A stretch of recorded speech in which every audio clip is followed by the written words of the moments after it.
Okay, I want to welcome you to Coffee with Vic here. Just talking about what's going on out there. Um, it is amazing to me, just amazing to me, all the things we're having to deal with. You know, there's a lot of research to show that stress in America has gone up considerably. uh, Never used to hear those news stories until Trump got into office, but they're there now, and I can see why Americans are worried about stuff. But just want to take a few moments and sort of recap. You know, I've talked to a lot of people. I recently went on a trip, and I got a chance to talk with people on the train, on the plane. Went out to Colorado, talked to a lot of people out there in the hotel, where I was just sitting having coffee on the breakfast and was just talking in general. And it's amazing to me, the division that's out in our country, for one thing. I hate seeing that. You know, but it also is interesting to me that so many people are in denial about certain things that relate to Trump and what's going on. And on my previous video, I can understand why some people are thinking that. They want hope. They want to believe things will change. But after a while, and we're talking over a year in the presidency, you have to kind of go back, you know, like you would in a corporation. If you hired somebody, normally they're on a 90-day trial period, but it appears the president's on a 4-year trial period. But, you know, just hang on. And, you know, you hear the comments saying, hang on, things are going to get better, things are going to get better. Well, this is going well into a year and almost 6 months of his presidency, and things aren't any better. When you go out to America, it was amazing. I was watching a CBS show where one of the news commentators was doing like a mini focus group, and he asked a guy who was on Social Security, and this guy admitted in the interview that one, he didn't get a tax benefit from the tax structure. In fact, everybody in Social Security did not get a tax benefit from the tax law. So all of us who are senior citizens who are living off Social Security didn't benefit from that at all. We didn't get $1,000 bonus. It isn't affecting us one bit in terms of the tax structure. What is affecting us are the other things that Trump is doing. And potentially recommending to do, but it was amazing to me when the question was first asked, "Are you better off than today now since Trump's been in office?" And the answer was, "Oh yes." And then when queried about whether they received something from this tax break, the answer was no. So how are you better off? You know, how you have a divided country with more violence than I've ever seen. As a senior citizen on Social Security, we didn't get a tax break, and we're not too sure what the Republicans are trying to do about Social Security, which ought to be a little scary for every senior citizen sitting out there. Trump isn't worried about Social Security. He's got billions of dollars in the bank. He's not worried about it. Those Congress people don't live off of Social Security. They're not worried about it. So, you know, the only group, I guess, that might be thinking about helping us would be the AARP or some groups like that from senior citizens who may have lobby forces. But think about this, you know, all these people who are currently in control of our Congress. Let's just go back and recap. Since Trump has been in there, he's lost probably 70% of his staff, if not more. So if you were a corporate executive and you were being evaluated in your position for a year, would you last a year if you had that kind of turnover in your organization? I don't think so. I really don't think so. Then we have, think about campaign promises like setting corporate goals and objectives. So if you're a senior manager in an organization or a senior leader in an organization, and your boss comes in there, he sits down and he says, okay, what are your goals for this year? And you sit there at the table with them and you go over what you want to achieve in each of these areas, how you're going to achieve that, and then how you're going to know you achieved that, or the measurements for that. That's standard for just about any organization out there. So the problem here is when it comes to the middle class, the reason they really lined up with Trump, even though they may not particularly care for him or his approach to things, is he promised hope. He promised he was going to deliver, or first of all, he promised he was going to abolish Obamacare, and he was going to replace it with something far less expensive and much, much better. Okay. So that would be a goal or objective if you were a corporate guy that you put out there. Now, when asked how and what, he just said, trust me, it's going to happen and you're going to love it. Now, I don't know many corporate executives that would accept that goal measurement, but, I guess we just didn't have a choice of Americans, because he wasn't answering the question how, or how we were going to measure its effectiveness. Then he was going to lower your taxes and make it better, okay, for you. So the question becomes, yes, he did pass a tax plan, but what was the real measurement of that tax plan? He was saying that net effect, the measurement was going to be that big businesses and small businesses would get a much greater tax break than the average individual would. And the reason they would get that is because they then would reinvest that in their corporations, build a business, and hire more people. Okay. Now, unemployment is down, more people are up, but not in all categories. And for middle America, it's not all that great. When you start looking at those unemployment statistics and break them down, they don't all break down. Everybody across the board is better off than they were before. The answer is no, they're not. In fact, firefighters, city policemen, first responders, people who work for cities and those kinds of things, they didn't necessarily get a bonus out of it like corporations were handing out bonuses. And not everybody in corporation handed out bonuses. People, a lot of those guys took that money, rebought their stock back, and re-enhanced their wealth and not necessarily redistributed. A few did, and they managed to find those few and highlight them. But the vast majority of people in corporations did not do that. Okay, just go out and ask. You have to ask yourself, how much money given? By the way, if you would have got $1,000 bonus, that breaks down to about $2.50 a day on an average 2,080-hour work week. Okay, $2.50 a day, folks. We're not talking about the wealth coming back to us that's going to be sustained. By the way, you may not get that bonus next year.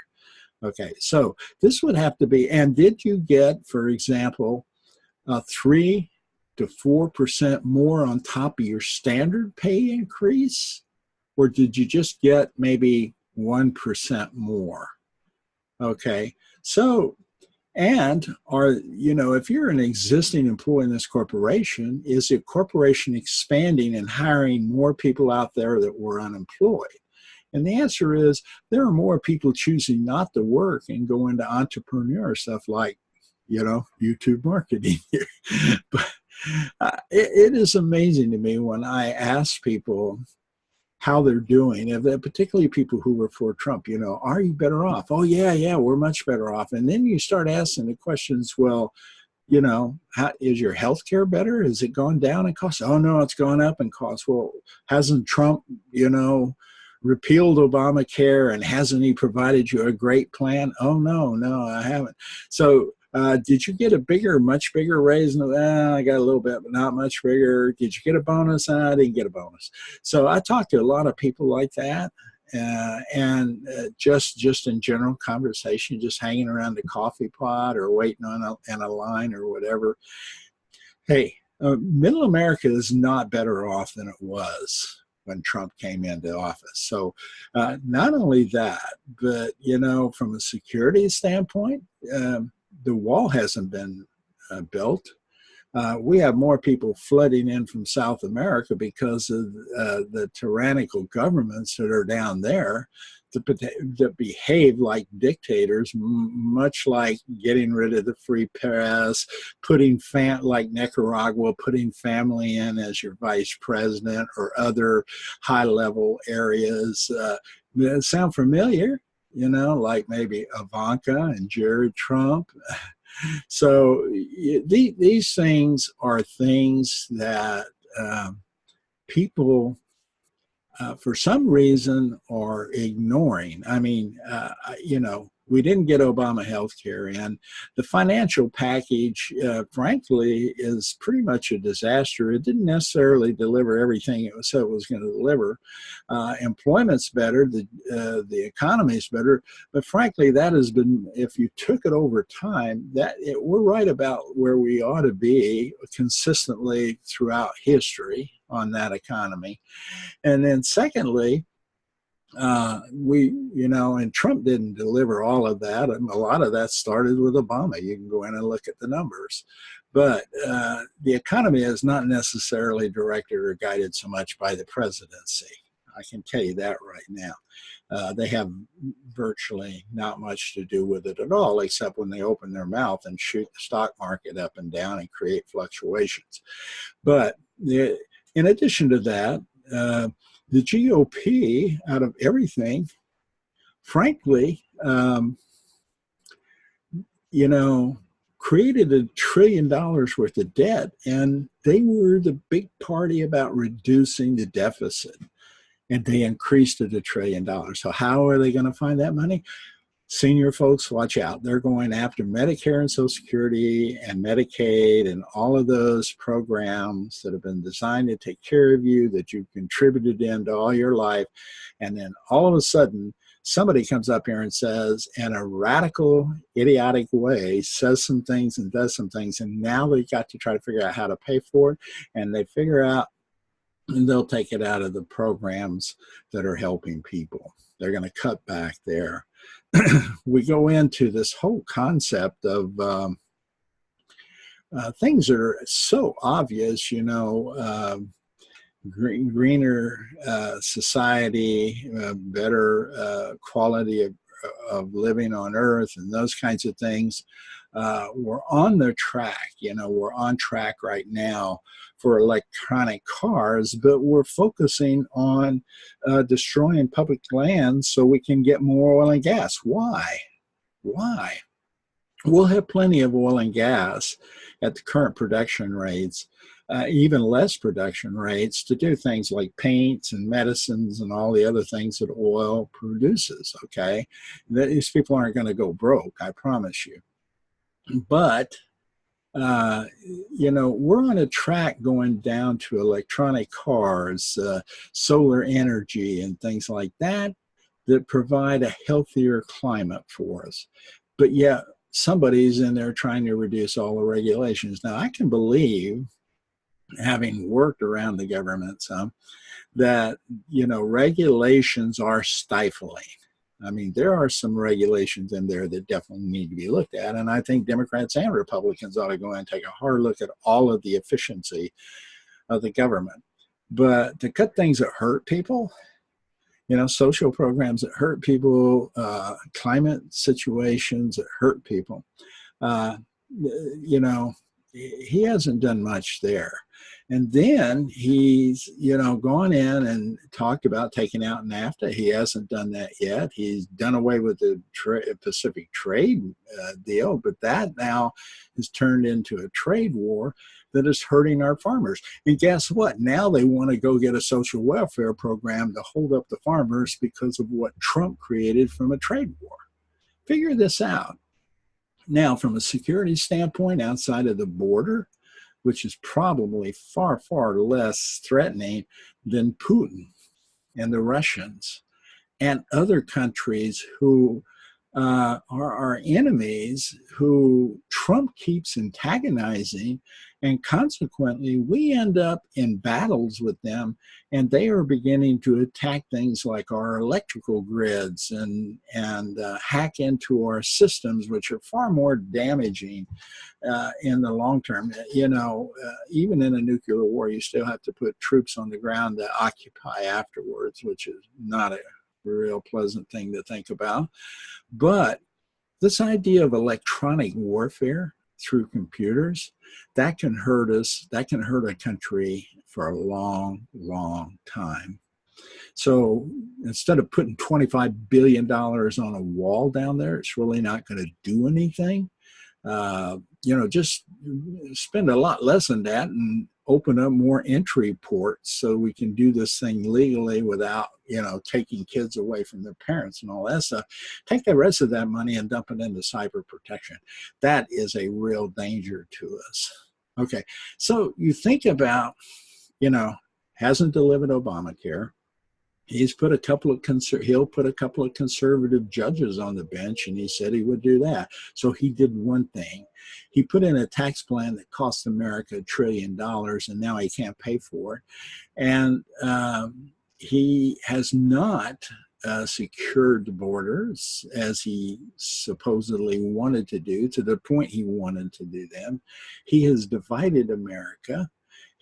Our healthcare is in just tatters. We don't even know where we are and what we're doing in that area. He has not in any way, shape, or form created any kind of sense of security. He has not built relationship with our allies. He's isolated them and built relationships with our enemies. His perception is he is the guy who can make all that happen. When he gets voted out, then we're in an altogether different world. And he can only be in there 2 terms, unless he's going to push to be in there for 20 years like a dictator. Not to mention the fact he is spending more money on his own properties. He is, as a president, is going to his own businesses who gain profitably every time he goes there. And he's been there more times than any other president has been out in his situation. So every time he goes to his own property, he makes money. And he doesn't like going anywhere else because he doesn't make it. And even when he goes overseas, he goes to Scotland to his own property. So think about this, folks. This is the guy that people are supporting for president. You ask them, do you like Trump? Do you want to support Trump? And they go, yes. And you say, I can't imagine why. As a corporate executive, he would have been fired a long time ago. After the first year, for sure. I mean, you can't have this kind of performance record, turnover record, and attitude record, not to mention investigations whirling around your head, which, I don't even think we ought to touch those. I think we ought to just let the Department of Justice and the other agencies that are out there swirling around him deal with that. I just push all that aside and say, if I were evaluating this guy from a corporation standpoint, I would have fired him a long time ago for not achieving any of his objectives. In fact, taking some of them backwards, costing and hurting the corporation. You wouldn't allow that to happen. You just would not allow that to happen. So it astounds me when I hear a whole bunch of people out there talking that they are better off than they were. But when you really get down and start asking them nitty-gritty questions, you know, are you making a lot more than you made? You know, did you move from living on a paycheck to paycheck basis to being really comfortable in your living style this last year? Nah, I don't think so. Do you see that happening next year? I don't think so. Okay, so these are things we need to get out to people.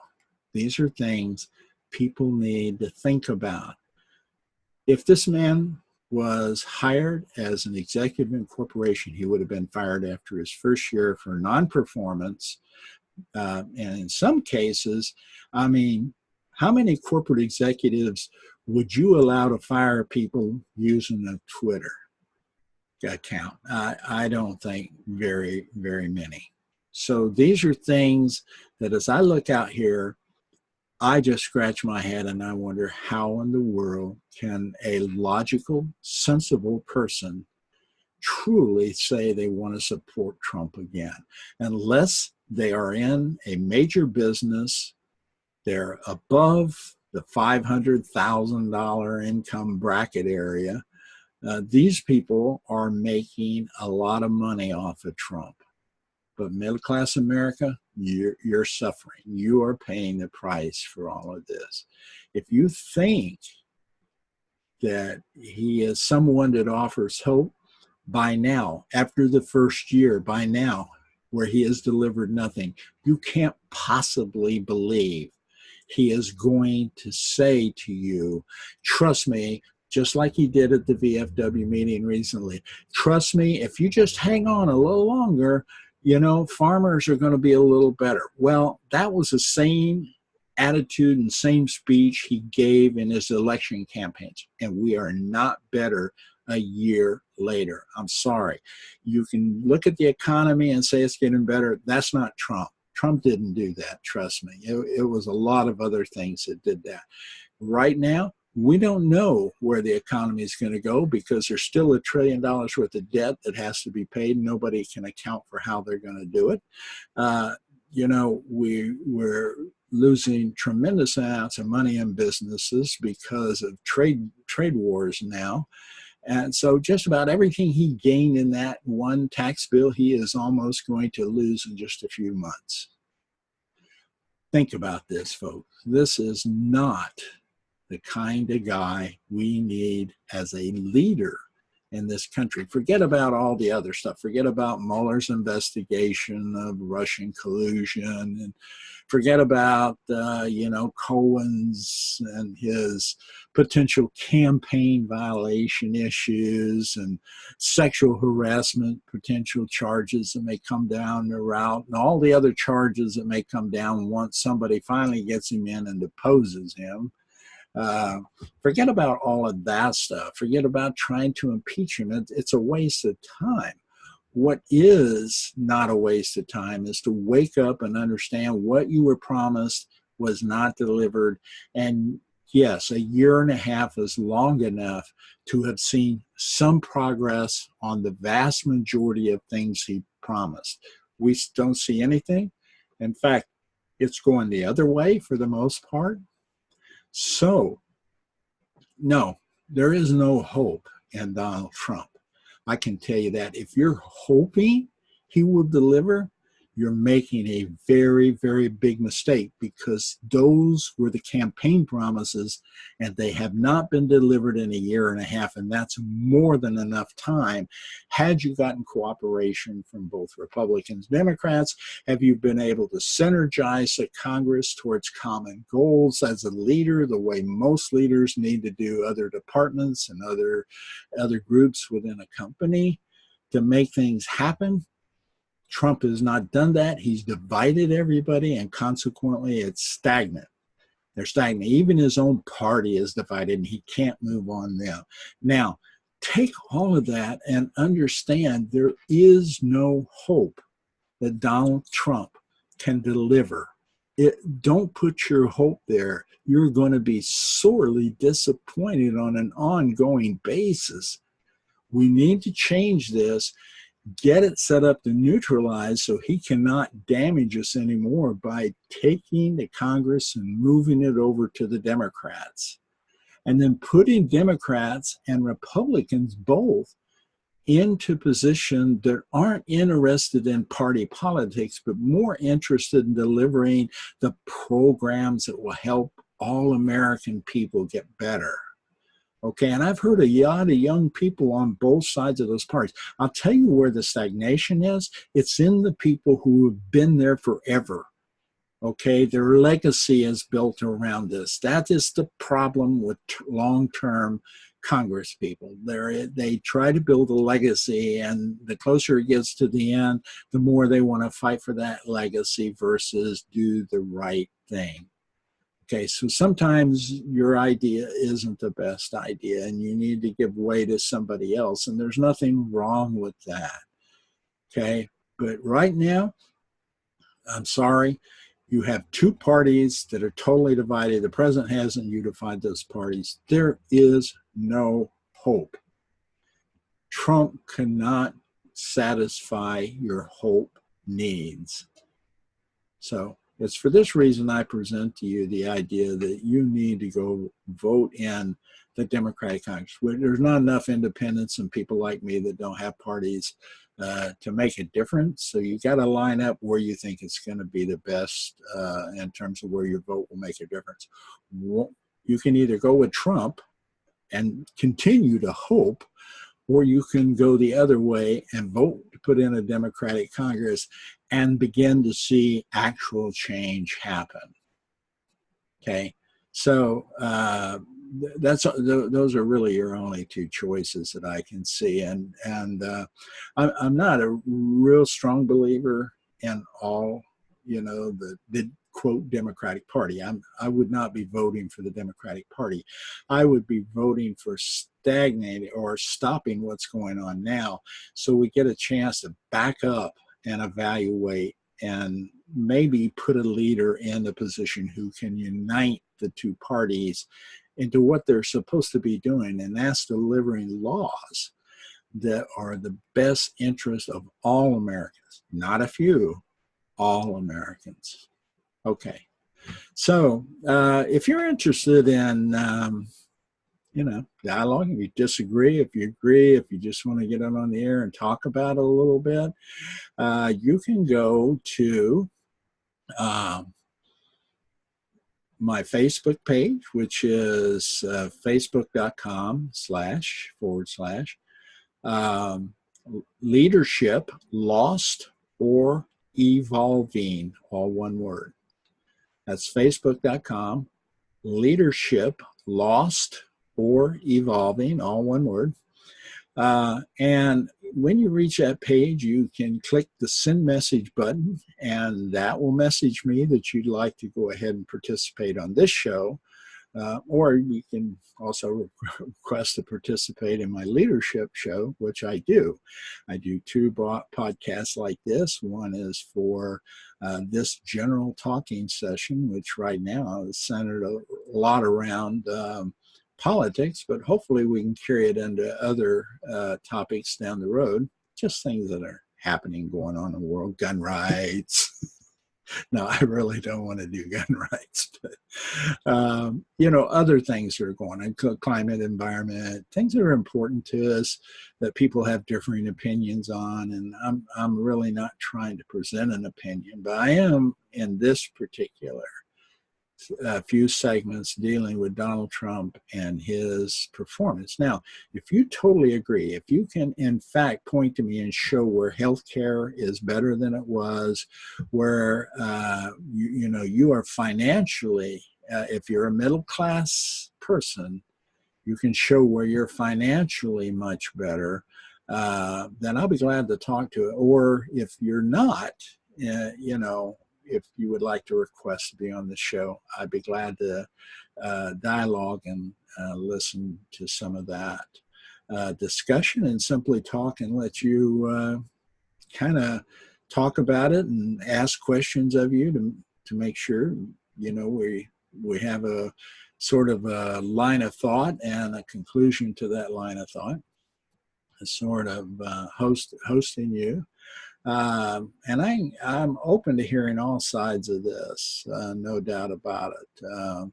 It's just that I've looked at it from so many ways and talked to so many people out there. It's really neat because if I was sitting in a coffee shop and I had cameras around, I could probably get a bunch of people, but I can't afford to do all that since this is a non-profit kind of program I do here. But if you're interested, go to that website. It'll be in the description down here below of the video, and you can definitely post me.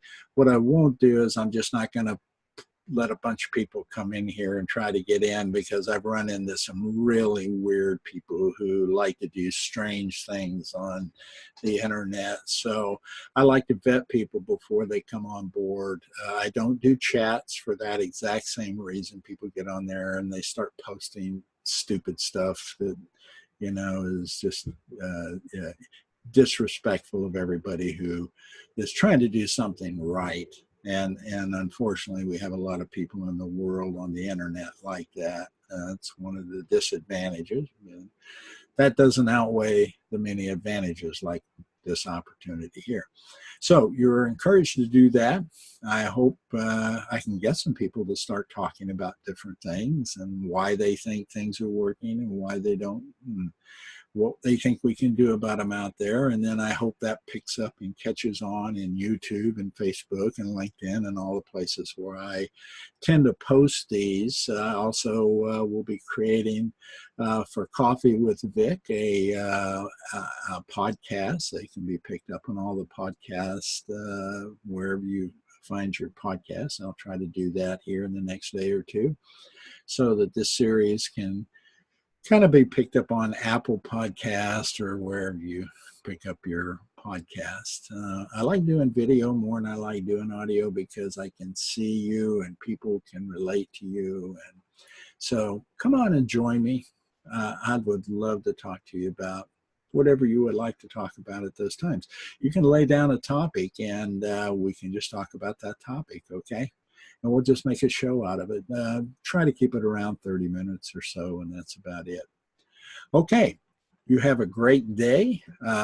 Go have some coffee. I'm going to finish my coffee here, and I've enjoyed at least presenting some thoughts. I hope it stimulates your thinking, even if you disagree with me, that you will look beyond your biases and maybe look at the actual fact from that standpoint. Okay? You have a great day, and I will talk to you later.